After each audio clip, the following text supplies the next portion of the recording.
A federal judge sent a strong message during the sentencing of one of the Colorado funeral home owners who's accused of storing nearly 200 decomposing bodies at a property in Penrose.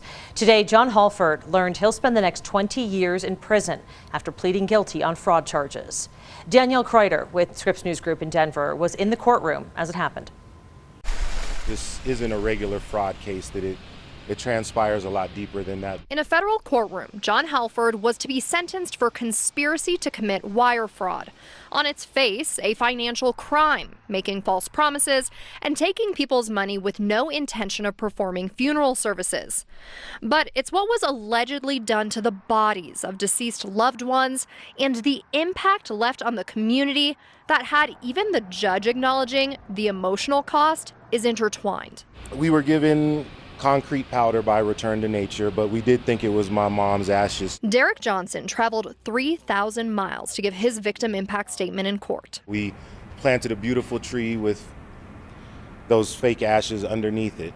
And so now when I look at that tree, it's just a constant reminder of the lies, that house of horrors. That house of horrors, a property in Penrose where Hallford and his wife Carrie are accused of storing 191 decomposing bodies over the course of several years. Visions of what that building was like, the conditions that my mom were kept in, and where her soul is. I always want to show up remembering the beautiful part of her, because I constantly am reminded of the ugliness she was found in. In court, the judge noted the more than $800,000 Hallford received from the federal government as COVID relief, money that could have been spent doing right by the families of the bodies already inside of the property at the time, but yet the scheme kept going for years. They're not remorseful that they did this to us.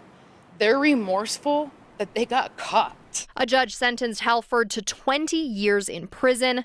That's even more time than what the prosecution was asking for. To say, we're not going to put up with this. And I hope we're going to get some good news in state as well. What this is a step towards healing. And I consider that all of those will be a step towards healing. I don't think that this is something that we'll be able to ever move past. I'm Danielle Kreuter, Scripps News Group. As victims' families mentioned, both of the Hallfords are facing state-level charges. Jon Hallford will be sentenced for those in August 22nd. Carrie Hallford will be back in court in September.